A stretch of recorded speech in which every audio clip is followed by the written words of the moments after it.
역학적 시스템은 여러 가지 힘이 물체들 사이에서 상호작용하면서 물체의 운동 상태나 모양이 변하는 체계를 말합니다. 역학적 시스템은 지구와 생명 시스템을 유지하는 데 중요한 역할을 하죠. 역학적 시스템을 이루는 요소들은 서로 힘을 주고받으며 일정한 질서를 유지하고 있습니다.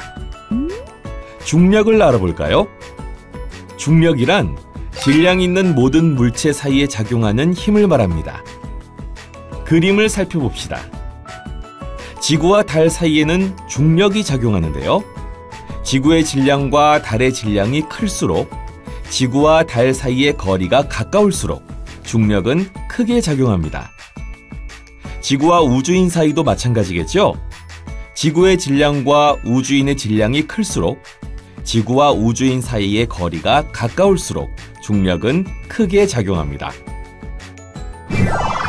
중력의 방향, 크기, 특징을 요약해 볼게요. 중력은 두 물체가 서로 당기는 방향으로 작용하고 지구가 물체에 작용하는 중력의 방향은 지구 중심 방향입니다. 중력의 크기는 질량이 클수록 물체 사이의 거리가 가까울수록 크죠. 질량이 1kg인 물체에 작용하는 중력의 크기는 약 9.8N입니다. 중력의 특징도 시험에 자주 나오니 꼭 학습하도록 하세요.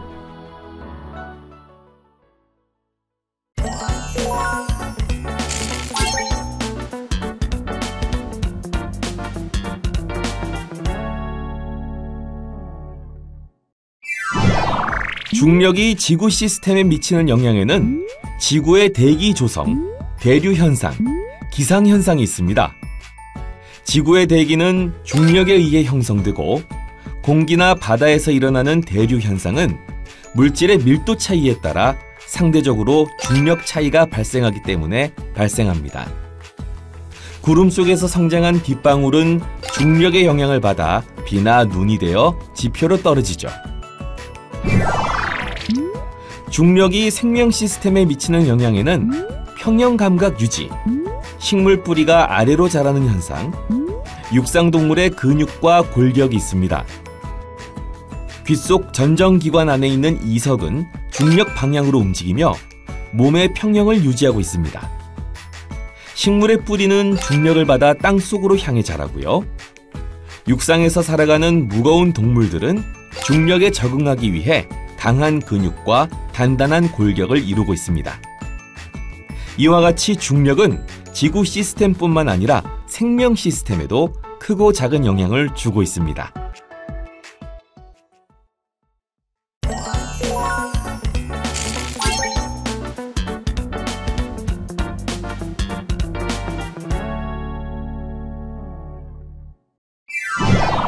중력에 의한 물체의 운동에는 자유낙하 운동이 있고요. 수평으로 던진 물체의 운동이 있습니다.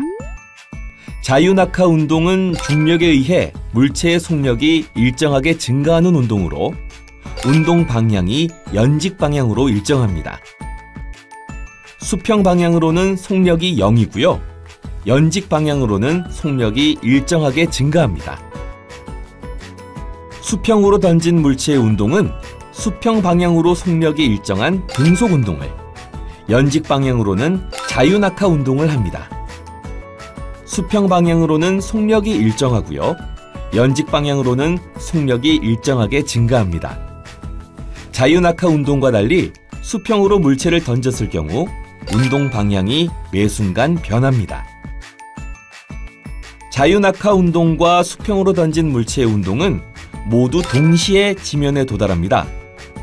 두 운동 모두 수평 방향으로는 힘이 작용하지 않고 연직 방향으로만 중력이 작용합니다.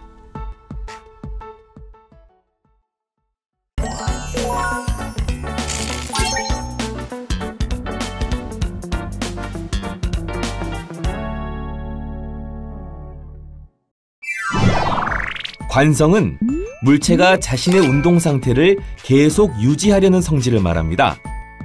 관성의 크기는 물체의 질량이 클수록 크게 나타납니다. 관성을 유지하려면 힘의 합력이 항상 0이 되어야 합니다. 관성에 의한 현상을 살펴볼까요? 물체에 힘이 작용하지 않거나 작용하는 힘의 합력이 0이면 정지해 있던 물체는 정지 상태를 계속 유지하려고 합니다. 버스가 갑자기 출발하면 버스 안의 사람이 정지 상태를 유지하려는 관성 때문에 뒤쪽으로 쏠리는 현상이 나타납니다. 물체에 힘이 작용하지 않거나 작용하는 힘의 합력이 0이면 운동하는 물체는 운동 상태를 계속 유지하려고 합니다. 달리던 버스가 갑자기 멈추면 버스 안의 사람은 관성 때문에 앞쪽으로 쏠리는 현상이 나타납니다.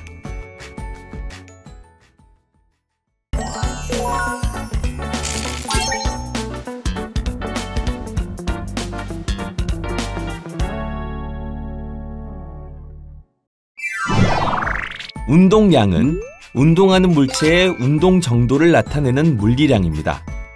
운동량의 크기는 물체의 질량과 속도의 곱으로 나타내고 운동량의 방향은 속도의 방향과 항상 같습니다. 운동량은 물체의 질량과 속도의 곱에 비례합니다. 물체의 속도가 같을 때 공의 질량이 클수록 운동량이 크므로 핀을 많이 쓰러뜨립니다. 물체의 질량이 같을 때 공의 속도가 클수록 운동량이 크므로 핀을 많이 쓰러뜨립니다. 충격량은 물체가 받은 충격의 정도를 나타내는 물리량입니다. 충격량의 크기는 작용하는 힘과 힘이 작용하는 시간의 곱으로 나타냅니다. 충격량의 방향은 물체에 작용하는 힘의 방향과 같습니다. 힘과 시간 그래프에서 충격량을 살펴볼까요?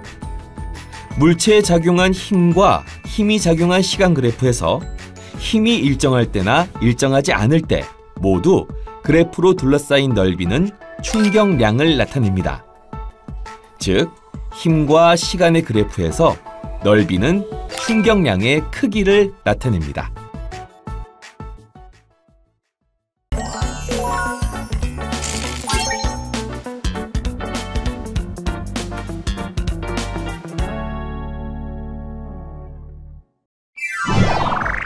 충돌로 생기는 피해를 줄이는 방법을 알아볼까요? 물체가 받은 충격량이 같더라도 충돌하는 시간을 길게 하면 충돌하는 힘의 크기가 감소하여 피해를 줄일 수 있습니다.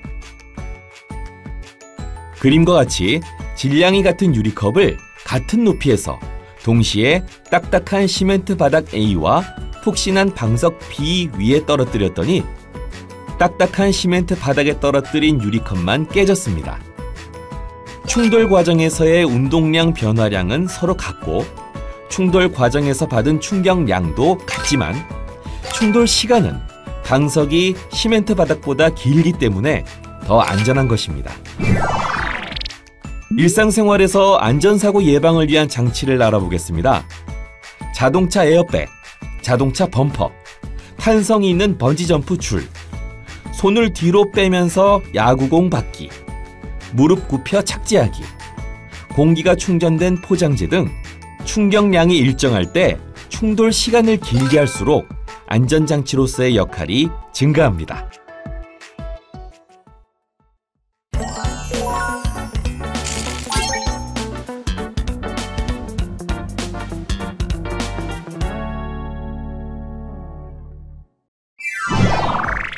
시스템은 서로 영향을 주고받는 여러 개의 구성 요소로 이루어져 있는 구조로 지구 시스템은 직권, 기권, 수권, 생물권, 외권으로 이루어져 있습니다. 기권은 대부분 질소와 산소로 구성되어 있고 층상 구조를 살펴보면 지표면에서부터 대륙권, 성층권, 중간권, 열권으로 되어 있습니다. 대륙권은 높이 올라갈수록 기온이 하강하여 대류 현상이 일어나고 수증기가 있어 기상 현상이 발생합니다. 성층권은 높이 올라갈수록 기온이 상승하고 자외선을 흡수하는 오존층이 존재합니다. 중간권은 높이 올라갈수록 기온이 하강하고 수증기가 없어 대류 현상이 발생하지 않습니다. 열권은 높이 올라갈수록 기온이 상승하고 밤낮의 기온차가 큽니다. 오로라가 발생합니다. 직권은 구성 물질과 물질의 상태에 따라 지표면에서부터 지각, 멘틀, 외핵, 내핵으로 구분합니다. 지각은 암석으로 이루어진 지구의 가장 겉부분으로 대륙 지각과 해양 지각으로 나뉩니다. 멘틀은 직권 전체 부피의 약 80%를 차지합니다. 핵은 내핵과 외핵으로 나뉩니다. 내핵은 고체 상태, 외핵은 액체 상태입니다.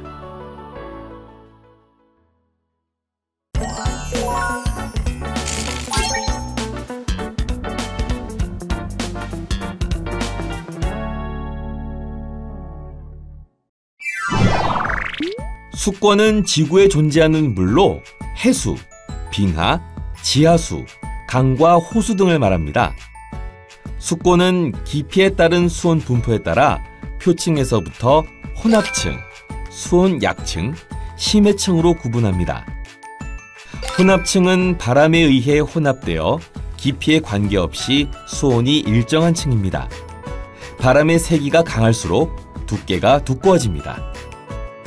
수온 약층은 깊이에 따라 수온이 급격하게 낮아지는 층으로 연직 혼합이 일어나지 않는 안정한 층입니다. 심해층은 수온이 낮고 깊이에 따른 수온 변화가 거의 없는 층입니다.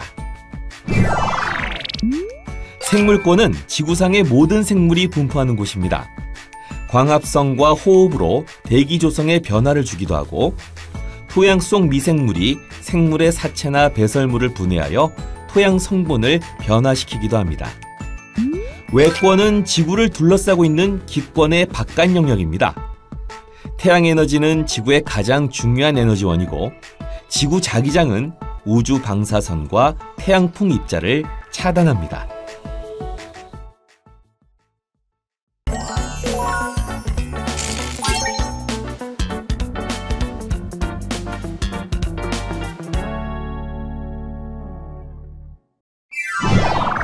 지구 시스템에서 여러 가지 자연현상을 일으키는 근원적인 에너지에는 태양에너지, 지구 내부 에너지, 조력에너지가 있습니다. 이 중 가장 많은 양을 차지하는 것은 태양에너지이고 그 다음으로 지구 내부 에너지, 조력에너지가 차지합니다. 지구 시스템을 이루는 에너지원을 비교해 볼까요? 태양에너지는 태양의 수소 핵융합 반응으로 생성됩니다. 생명활동의 에너지원이고 물과 대기의 순환을 통해 지형과 기후 변화를 일으킵니다. 지구 내부 에너지는 지구 내부의 열이나 방사성 원소의 붕괴열로 생성됩니다. 멘틀 대류를 일으켜 판을 움직이고 지진 및 화산활동 등 지각 변동을 일으킵니다. 달과 태양의 인력으로 만들어지는 에너지원은 조력에너지입니다. 밀물과 썰물을 일으키고 해수면 높이를 변화시켜 해안 생태계와 지형 변화에 영향을 줍니다.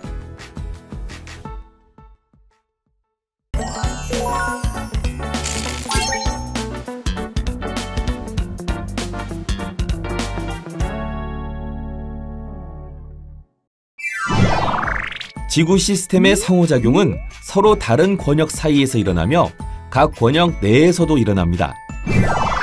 A는 기권과 직권의 상호작용으로 중국의 사막화 현상으로 우리나라에 황사가 발생합니다. B는 직권과 수권의 상호작용으로 지하수로 인해 석회암이 녹아 석회 동굴을 형성합니다. C는 기권과 수권의 상호작용으로 열대 해상에서 증발한 수증기가 응결하여 태풍을 형성하거나 대기 중의 이산화탄소가 해수에 녹습니다. D는 기권과 생물권의 상호작용으로 생물의 광합성과 호흡으로 대기 중 산소와 이산화탄소량이 조절됩니다. E는 생물권과 직권의 상호작용으로 대륙의 이동에 의해 생물의 분포가 달라집니다. F는 생물권과 수권의 상호작용으로 적조가 발생하면 물속에 녹아있는 산소의 양이 줄어듭니다. 이와 같이 지구 시스템의 상호작용은 한 권역에서 변화가 생기면 다른 권역에도 연쇄적으로 영향을 미칩니다.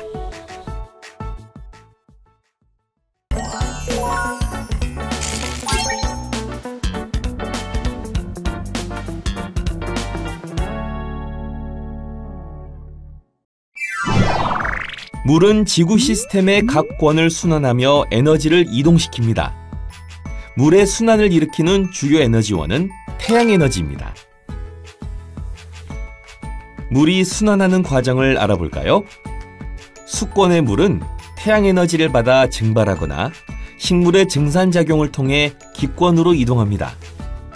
기권의 수증기는 응결하여 비나 눈의 형태로 내리고 지표로 내린 물은 하천수나 지하수로 흐르면서 풍화와 침식작용을 일으키거나 생물에 흡수되어 생명활동에 이용됩니다. 탄소가 순환하는 과정을 알아볼까요? 화산활동과 화석연료 사용으로 직권의 탄소가 기권으로 이동하고 기권의 탄소 중 일부는 수권으로 용해되거나 일부는 생물권의 광합성으로 이용됩니다. 또한 수권에 녹은 탄소 중 일부는 대기로 방출되거나 해저 탄산염 형태로 직권에 퇴적되고 생물의 사체가 매장되어 화석연료가 생성됩니다. 질소가 순환하는 과정을 알아볼까요?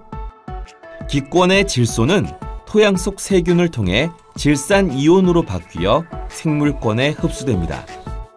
먹이사슬을 통해 식물에서 동물로 전달된 질소는 단백질의 구성 성분이 됩니다. 동식물의 사체나 배설물은 분해자에 의해 분해되어 질소는 다시 기권으로 이동합니다.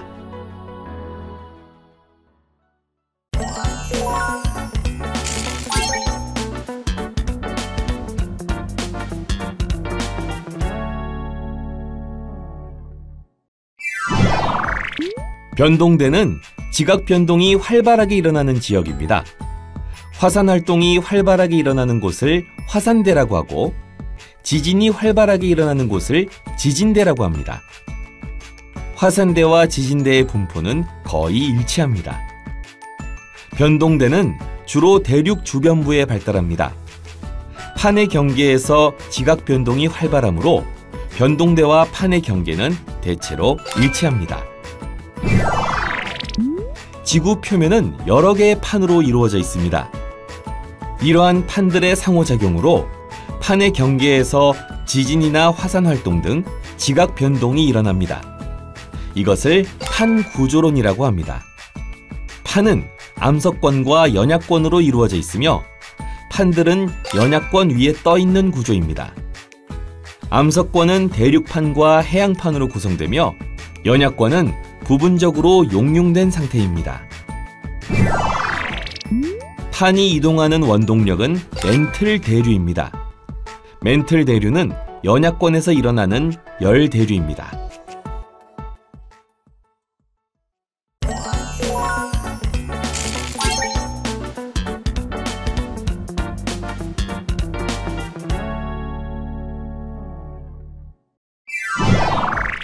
판의 경계에는 발산형 경계, 수렴형 경계, 보존형 경계가 있습니다.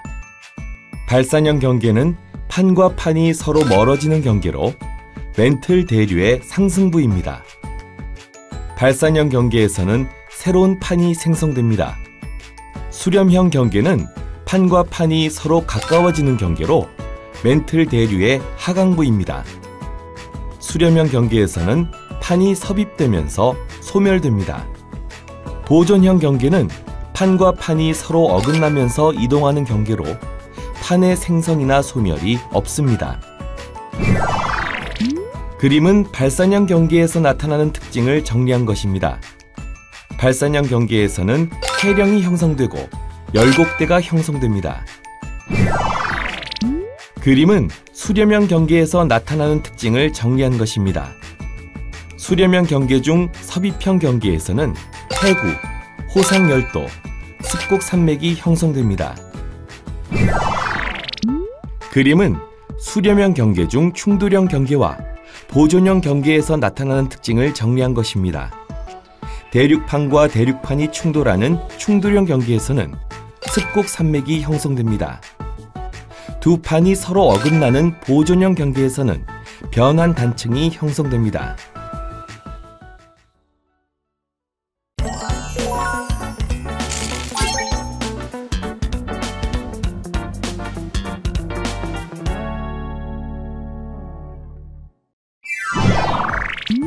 생명체가 물, 공기, 빛 등 외부 환경 요소와 서로 상호작용하면서 하나의 시스템을 이루는데 이것을 생명 시스템이라고 합니다. 세포는 이러한 생명 시스템의 구조적, 기능적 단위입니다. 다세포 생물은 모양과 기능이 비슷한 세포가 모여 조직을 형성하고 여러 조직이 모여 기관을 이루며 이 기관들이 모여 생명 활동을 수행하는 개체가 됩니다. 세포의 소기관 중 단백질 합성과 관련된 것으로는 핵, 리보솜, 소포체, 골지체가 있습니다. 핵은 가장 큰 세포 소기관으로 핵막으로 둘러싸여 있으며 세포에는 다양한 단백질을 만들 수 있는 유전 정보가 담긴 DNA가 있어 생명 활동의 중심이 됩니다. 소포체는 핵막이나 세포막과 연결되어 세포 내 물질 이동 통로 역할을 하며 리보솜에서 합성된 단백질을 골지체 등의 세포 내 다른 부위로 운반합니다. 리보솜은 알갱이 모양이며 DNA의 유전 정보에 따라 단백질을 합성합니다.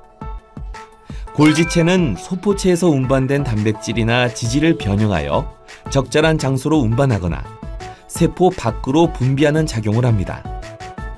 미토콘드리아는 유기물을 분해하여 생명 활동에 필요한 에너지, ATP를 생산하는 세포호흡이 일어나며 자체 DNA와 리보솜이 있어 자기 복제를 할 수 있습니다. 영록체는 식물세포에만 존재하며 빛 에너지를 흡수하여 포도당과 같은 유기물을 합성하는 광합성을 합니다. 액포는 주로 식물세포에 발달하며 물, 양분, 당류, 색소, 노폐물 등을 저장합니다. 세포막은 세포의 형태를 유지하고 세포 안팎으로 물질이 출입하는 것을 조절합니다. 세포벽은 식물세포의 세포막 바깥에 있는 두껍고 단단한 막으로 세포를 싸서 보호하고 세포의 모양을 유지하는 역할을 합니다. 세포 소기관의 기능을 다시 한번 정리해 봅시다.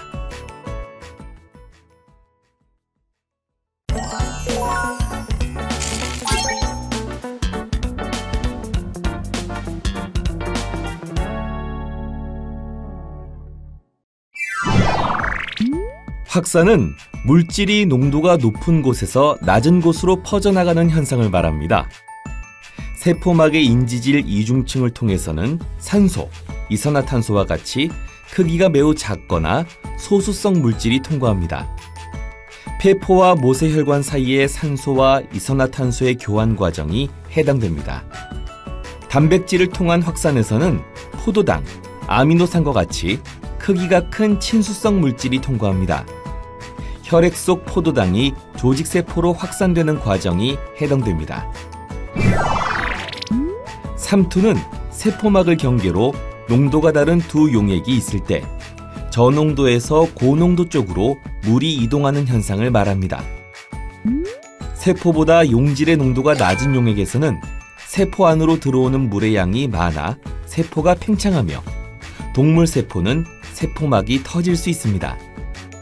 세포와 용질의 농도가 같은 용액에서는 세포 안으로 들어오는 물의 양과 빠져나가는 물의 양이 같아 세포는 원래의 모양을 유지합니다.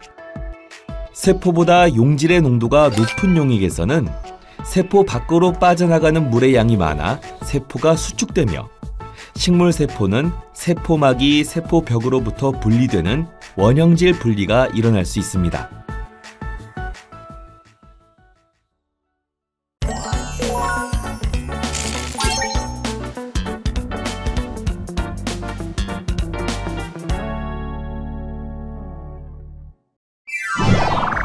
물질 대사는 생명체 내에서 물질이 분해되거나 합성하는 모든 화학 반응을 말합니다.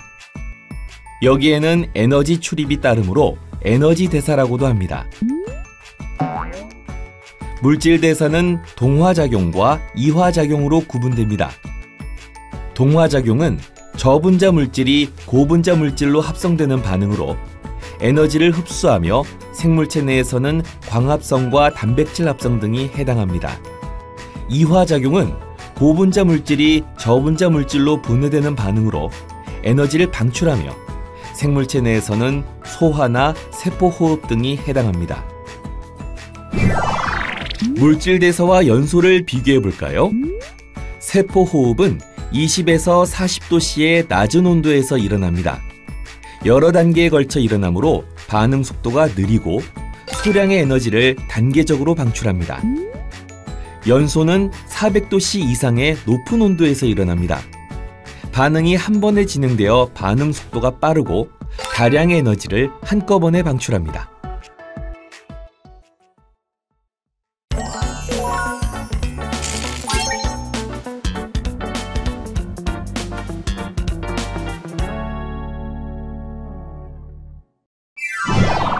효소는 활성화 에너지를 낮추어 생명체 내에서 만들어져 물질 대사가 빠르게 일어나게 하는 물질입니다. 이러한 효소의 주성분은 단백질로 체온 정도에서 빠르게 반응이 일어나게 하며 높은 온도에서는 입체 구조가 변형되어 그 기능을 잃게 됩니다. 효소는 온도 외에도 산, 염기에 의해서도 그 특성을 잃어버릴 수 있습니다. 특정 효소가 특정 반응물에만 결합하여 작용하는 것을 효소의 기질 특이성이라고 합니다. 효소의 기질 특이성과 관련된 그림을 살펴볼까요? 효소는 특정 반응물과만 결합합니다. 반응물과 결합한 효소는 활성화 에너지를 낮춥니다. 반응이 끝나면 효소는 생성물과 분리됩니다. 또 다른 반응물과 결합하여 촉매작용을 반복합니다.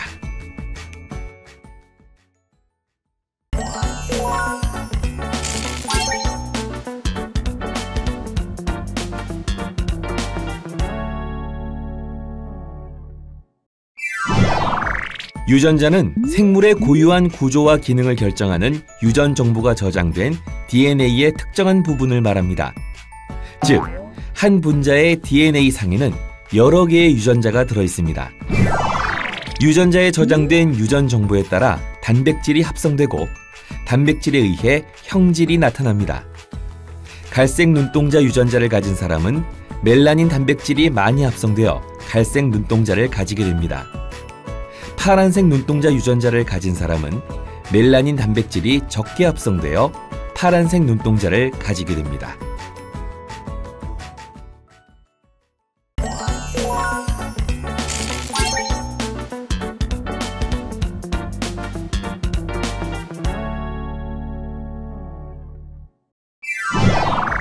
유전 정보가 DNA에서 RNA로, RNA에서 단백질로 전달되는 유전 정보의 흐름을 생명 중심 원리라고 말합니다.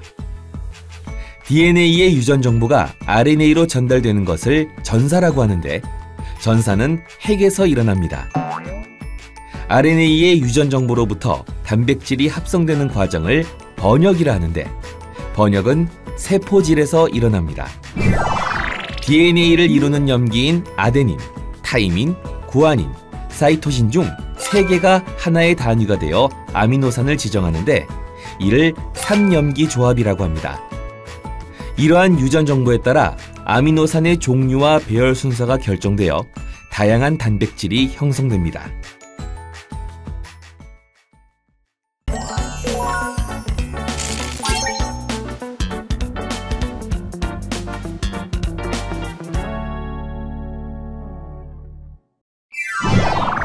전사와 번역 과정을 통해 단백질이 합성되고, 이 단백질이 생물체의 특정 형질을 나타냅니다.